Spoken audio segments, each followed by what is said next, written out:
এবারের বিশ্বকাপে শিরোপার অন্যতম দাবিদার স্পেনের জয় আটকে দিয়ে ইতিহাস গড়েছে কেপ ভাদ্রে। বিশ্বকাপে নিজেদের অভিষেক ম্যাচেই অঘটন ঘটিয়ে দেওয়ার নায়ক আফ্রিকার ছোট্ট দেশটির ৪০ বছর বয়সী গোলরক্ষক বুজিনহা।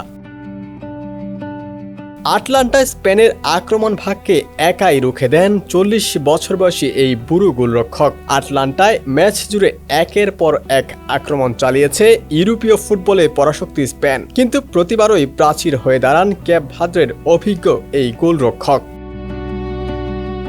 স্পেনের বিপক্ষে গোলশূন্য ড্রয়ের ম্যাচে আলোচনার কেন্দ্রবিন্দুতে থাকা বুজিনহা ম্যাচ শেষে আবেগ ধরে রাখতে পারেননি। শেষ বাঁশি বাজতেই হাঁটু গেড়ে বসে পড়েন তিনি। কিছুক্ষণ পর দুহাত দিয়ে মুখ ঢেকে করেন কান্নাও। এমনকি ম্যাচ সেরার পুরস্কার হাতে নেওয়ার সময়ও চোখের জল ফেলেন। বুজিনহার সেই কান্না শুধু তার ব্যক্তিগত আবেগের বহিঃপ্রকাশ নয়, বরং এর মধ্যেই লুকিয়ে আছে অনেক না পাওয়ার গল্পও। ঐতিহাসিক মুহূর্তে পাশে ছিলেন না মা, তাই তো কেপ ভাদ্রের এই নায়কের কান্না। জানালেন অর্থের অভাবে সঙ্গে আনতে পারেননি মাকে। ম্যাচ শেষে মিক্স জোনে এসে যখন কথা বলছিলেন তখন চোখ জোড়া তখনও ভেজা বুজিনহার।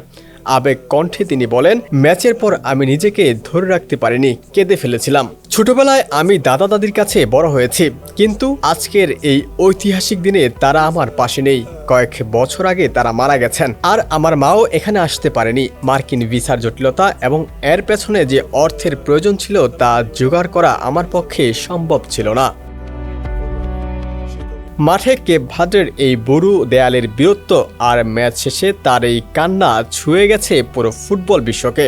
প্রশংসায় ভাসছেন এই ফুটবলার। ৪০ বছর বয়সে দাঁড়িয়ে বিশ্বমঞ্চে তিনি যা দেখালেন তা স্রেফ অবিশ্বাস্য। ম্যাচ শেষে মাঠের সব ক্যামেরা ছিল তার দিকেই। সতীর্থরা আঙ্গুল তুলে বারবার বিশ্বকে দেখিয়ে দিচ্ছিলেন কে তাদের আসল নায়ক। ডেস্ক রিপোর্ট, সমকাল।